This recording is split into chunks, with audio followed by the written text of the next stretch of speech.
El 9 Channel presenta Catadistas.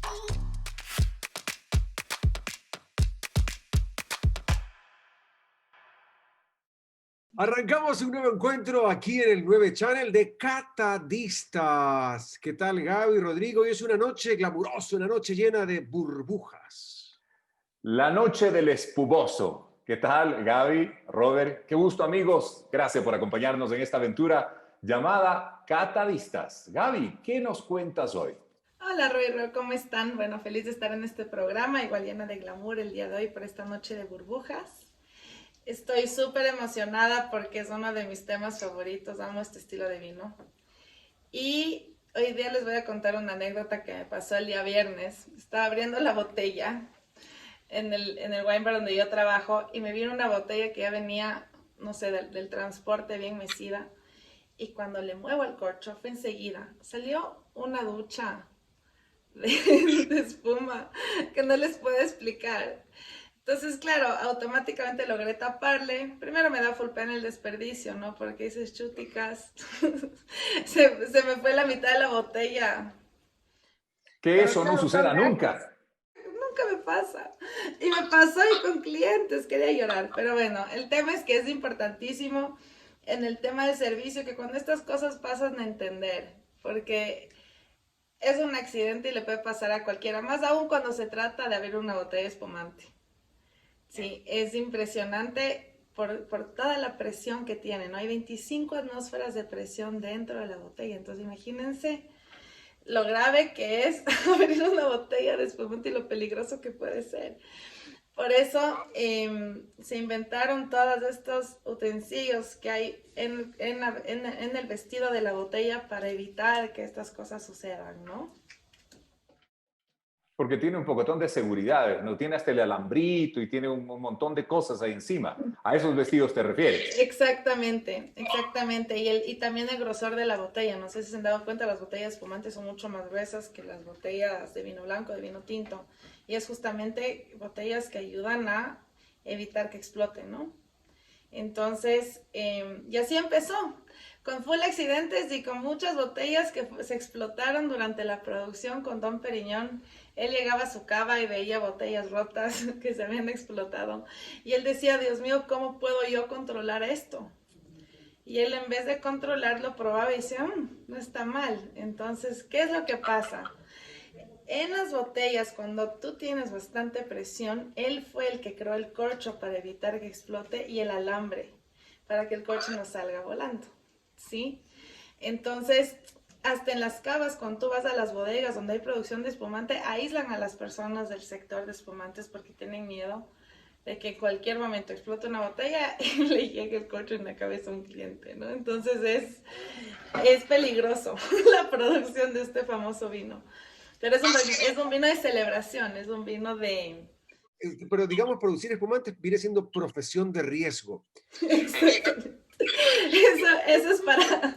Es exacto, es un deporte extremo, diría yo.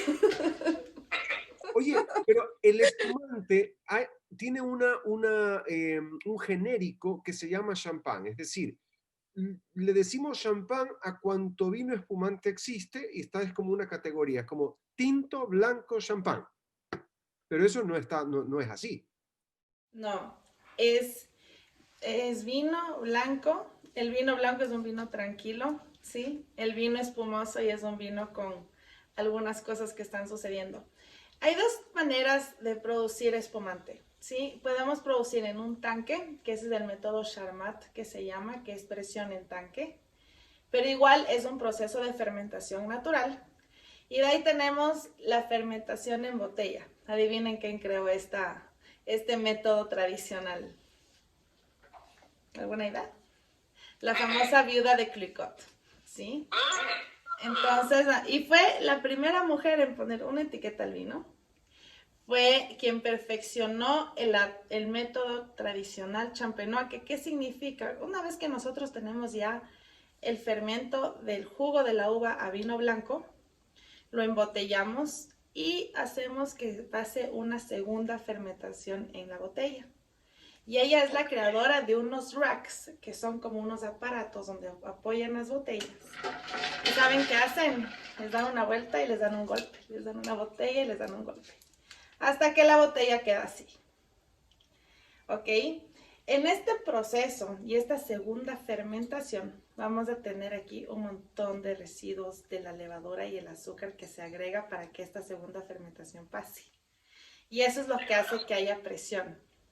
Automáticamente le congelan a la punta de la botella y sale y explota, ¿sí? Sale disparado todo este vino y automáticamente le tapan. Este proceso es el método tradicional champenois.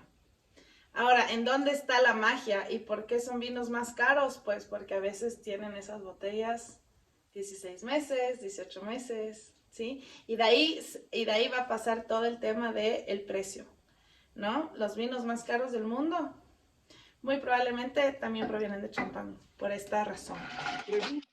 Pregunta. ¿De qué sirve el agujero abajo de la botella?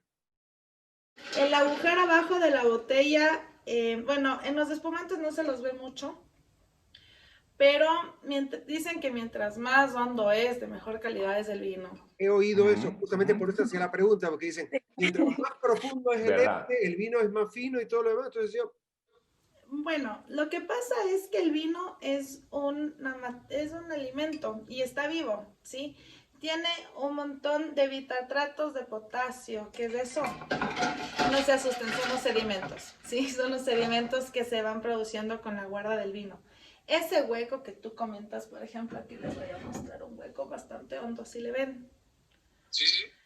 ¿Ya? Lo que pasa es que yo al tener el vino guardado de esta manera, ¿sí? Se van a acumular los sedimentos en el fondo de la botella. Y esta parte de acá, con el hoyo hondo, va a hacer que los sedimentos se concentren en esta parte. Entonces, yo al decantar el vino, no va a pasar sedimento y esto me ayuda a que yo ya sé que el rato que me quede vino hasta esa parte honda del hoyo, es que yo no voy a servir más vino porque eso va a ser puro sedimento y piel para el cliente no es agradable. Ahora, si se toman eso, no pasa absolutamente nada. Es puro potasio. Sí, o sea, es alimento puro. No se siente bien en los dientes, no es muy agradable, pero no pasa absolutamente nada si se lo toman. Ok, pero ahí está interesante porque yo también entendía la misma inquietud que dice Robert respecto de la botella. He escuchado lo mismo. Pero bueno, oye, regresando al tema de los espumosos, entonces, no todo vino espumoso es champán, pero todo champán sí es vino espumoso. Exactamente. Ok, ya. Algo Me queda así. claro. Ya. Verán, les voy a contar algo súper interesante. ¿Por qué nosotros asociamos y tenemos el chip de que cada vez que un vino espumoso es champán? Es porque en champán se perfeccionó la técnica, ¿sí? En champán se perfeccionó el uso de la botella gruesa, gracias a Dom Perignon, el corchon, el alambre que lo sujeta. La vida de Clicquot, que se encargó de perfeccionar el método champenois en los racks, ¿sí? En estas pizarras que se llaman. Y aparte tenemos la viuda de Pomeli, que es quien crea las cavas subterráneas. Y algo súper interesante de las cavas subterráneas es que llegaron a utilizarlo como hospitales en la Segunda Guerra Mundial. Las cavas subterráneas en champán también pudieron salvar su vino, porque algo que pasó en la guerra fue que, claro, los alemanes les daban a los franceses donde más les dolía, que era justamente acabar con sus viñedos y con su producción de vinos. Entonces ahí se perfeccionó también la guarda en las cavas para esconderlas y se dieron cuenta que era el clima perfecto también para mantener el vino. Entonces todo lo que pasa en champán tiene un montón de historia atrás, ¿no? Entonces por eso nosotros asociamos siempre el vino espumoso con champán. Pero algo súper interesante es que el champán como tal, ¿sí? Ha ido ganando su prestigio en precio. A veces yo digo, puede ser un tema que ya por ser de esa región cuesta tanto la botella, pero tú puedes conseguir vinos con esa misma tradición, con esa misma forma de hacer vino espumoso, digamos, en España, que es la famosa cava, ¿sí? no le podemos llamar champán, le llamamos cava. Entonces, cuando nosotros llamamos cava de un vino espumoso de España, eso quiere decir que es un método tradicional y que me estoy tomando un vino de calidad. Ahora nos vamos a Italia. En Italia tenemos dos vinos espumosos muy famosos, que es del Prosecco. Pero el Prosecco, aunque no lo crean, hay Proseccos, generalmente el Prosecco no tiene una producción champenois, ¿sí? Ellos perfeccionaron, en cambio, el fermento en tanques, ¿ya? Entonces, que es el Charmat. Pero ellos han logrado tener una técnica tan única que son unos vinos frutales impresionantes y se han vuelto uno de los vinos más vendidos espumosos en el mundo. Lo mismo pasa cuando hablamos de Franciacorta. En Italia, Franciacorta es equivalente a champán en esa categoría. Entonces, cuando hablamos de Franciacorta, hablamos del vino del método tradicional champenois de Italia, y hablamos de Prosecco, el vino más vendido y más famoso por perfeccionar la técnica del Charmat. Bueno, y también por eso Entonces, ¿se dan cuenta? es económico, ¿no? O sea, consigues prosecos a muy buen precio y debe ser por eso también, por el costo de producción o de procesamiento es inferior. Exactamente. Es un proceso, yo no diría que es un proceso inferior, yo diría que es un estilo diferente. Okay. Sí, porque las burbujas es lo que define. Ahora, ¿cómo nosotros nos damos cuenta que es champán o es Charmat? ¿Alguna idea? Si tenemos dos copitas hacia adelante nuestro, ¿ustedes quieren saber qué es lo que define? La botella que está atrás es la única que se me ocurre, porque de ahí, no. Oye, y ahí te iba a preguntar algo, Gaby. Antes de que me develes ese secreto, ¿hay alguna medida, por ejemplo, así como hay en la cerveza, ¿no es cierto? La cerveza tiene la medida IBU, que determina el nivel de amargor y te dice cuál es más amarga o no, etcétera, etcétera. ¿Hay algún nivel de medida respecto de la burbuja dentro del champán? ¿O del espumoso? Más que la presión o la burbuja, nosotros vamos a ir por el dulzor, ¿sí? Cuando nosotros vemos una botella espumante brut, por ejemplo, ¿qué significa brut o qué significa extra brut? No sé si ustedes han visto eso en las etiquetas. Eso define cuando nosotros vamos ya a hacer la segunda fermentación, ya sea en tanque o en botella. Esa cantidad de azúcar y de la levadura que se echa va a causar un azúcar residual en el vino, ¿sí? Entonces, si nosotros tenemos un Brut Nature, eso quiere decir que es un vino que al hacerlo espumoso le pusieron tan poquita azúcar que llega a ser muy seco. Si nosotros vemos Brut, quiere decir que tiene un poquito de azúcar residual, pero sigue siendo con una acidez elevada y relativamente seco. Pero ahora si vamos ya por demi-secs y sweets, ya estamos hablando de que son espumantes dulces. Y esos son los peligrosos, porque pasa como juguito y después te da una resaca que quieres llorar, ¿no? Entonces, obviamente hay que tener cuidado con los sweets. Pero... Una uva muy dulce. Claro. Ahora, las cepas, cuando ya estamos hablando de cepas como tal, cada país tiene su cepa para hacer espumantes, ¿sí? Por ejemplo, en champán, la cepa, una de las más famosas de champán es el Pinot Noir, y es una uva tinta, ¿sí? Pero viene con una acidez tan elevada que simplemente no le mezclan con la piel de la uva y sacan unos espumantes secos increíbles. Tenemos el Chardonnay y el Viognier, que son cepas autóctonas de Francia, sí, de la región de Champagne, y le aportan una calidad al vino impresionante. Ahora, si nosotros vamos a hablar de España, hay 3 cepas que se tienen que acordar, les voy a tomar el examen después. Es la Viura, el Xarel·lo y la Parrillada, ¿sí? Esas son las 3 uvas que se utilizan para hacer cava en España. Y si vamos a hablar de Prosecco, la uva es Glera, ¿sí? En Italia. Entonces, todos producen y cada una tiene algo que le va a aportar al espumante diferente. Y la Glera es una uva muy aromática y muy frutal. Entonces, por eso los Proseccos son tan fáciles de tomar y de digerir, ¿no? Y tienen esa frescura. Hay tanto por estudiar y descubrir en Catadistas, la verdad.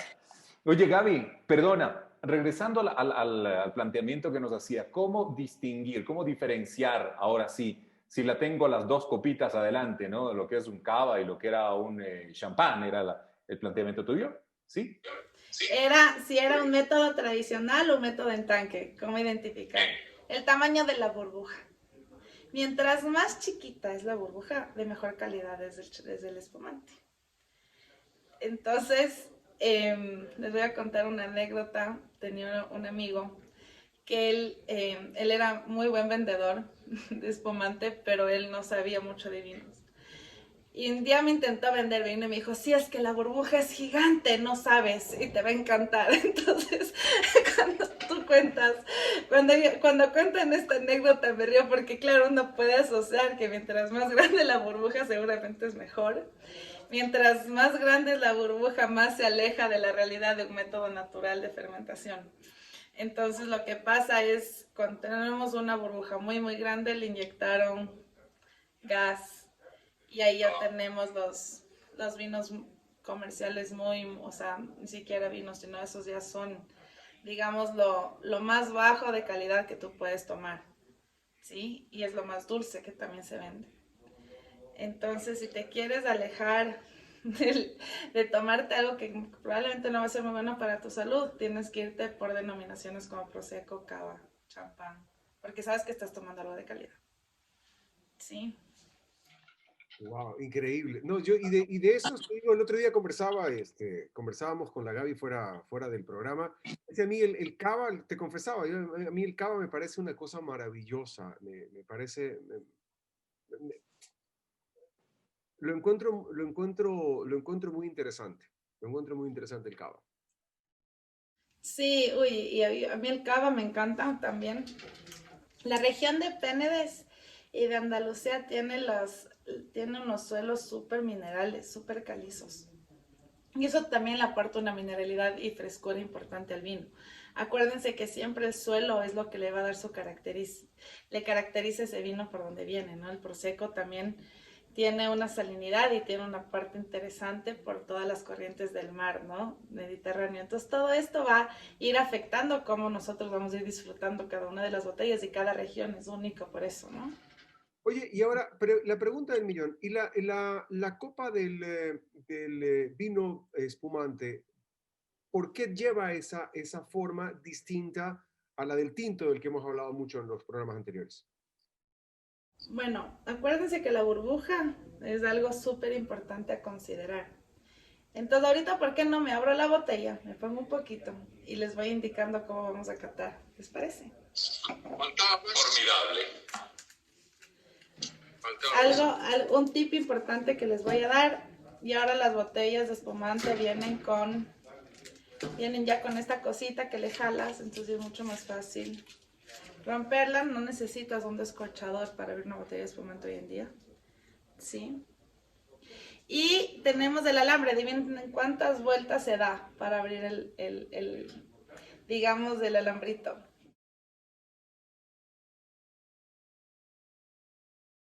6 vueltas. 1, 2, 3, 4, 5, 6. Siempre, siempre. Siempre. Siempre. Gaby, me acabas de arrastrar del mar de la ignorancia a las orillas de la sabiduría. Dios mío. Y ahora vamos a abrirle. Ok. Verán, les voy a apuntar. No, tápense la cara. 6. Está concentrada, está concentrada. Sí. Sonó. No debería sonar, ¿no? 0 para el sommelier ahorita. Ah, no debería sonar. Nunca debería sonar. ¿Por qué? Cuando estamos sirviendo vino, jamás debería sonar. Pero ahorita estamos en confianza y todo bien. Bueno, y todos los youtubers que nos están viendo. Pero a ver, ¿pero por qué no debe sonar? Es Por un tema de servicio y de control, sí. Mientras menos suena, mejor se concentra el gas. Ahora, me voy a abrir un Prosecco, porque soy fan del Prosecco, me encanta. Y algo que nosotros vamos a notar es, primero vamos a observar el color de la espuma, ¿sí?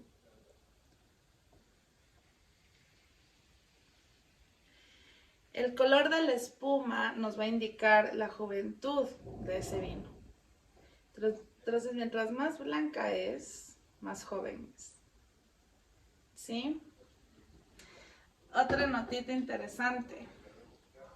Ustedes si ven, porque la copa es así de larga, van viendo cómo van subiendo las burbujas. Si nosotros no tenemos una copa ancha y alargada, es difícil notar cómo van subiendo. Y eso se llaman rosarios. Ya entonces el rosario que se va formando te va dando una indicación. Por ejemplo, cuando tenemos una copa, o sea, una copa de champán de la provincia de Champán, vamos a ver que muy probablemente se va a formar esta corona, si esta espuma, pero va a haber solo una sola línea subiendo y con burbujitas muy, muy delicadas. Sí, cuando tenemos un método de tanque, vamos a ver que las burbujas salen un poco más disparadas, pero igual siguen siendo chiquitas, igual se van formando rosarios, igual sigue siendo un proseco muy elegante. ¿Sí? Y si es que nosotros vamos por abajo, sí, no sé si pueden lograr verlo ahí, vamos a ver cómo se va formando ese encaje debajo de la copa. Entonces imagínense todo lo que hay que observar solamente al analizar un espumante. Entonces la burbuja, el color de la espuma, cómo se van formando los rosarios, el tamaño de la burbuja, el brillo. Si este es un amarillo pajizo, y si es que lo leemos, tiene notitas de manzana y de limón. Y es una cosa, por ejemplo, cuando estamos nosotros en una playa y hace muchísimo calor, que mejor tomarse un prosecco para aliviar el calor y refrescarnos un poquito.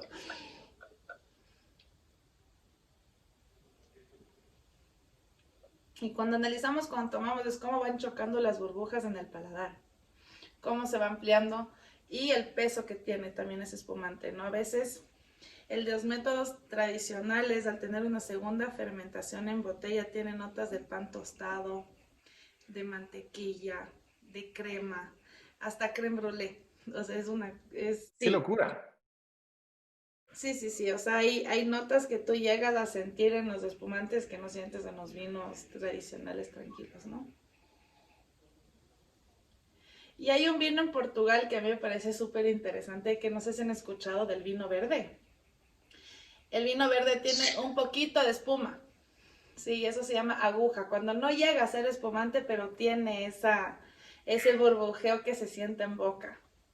Entonces, cuando ustedes escuchen hablar de aguja, quiere decir que tiene una notita de gas, pero no es muy severa, ni tampoco es esto, ¿no? Lo que estamos viendo ahorita.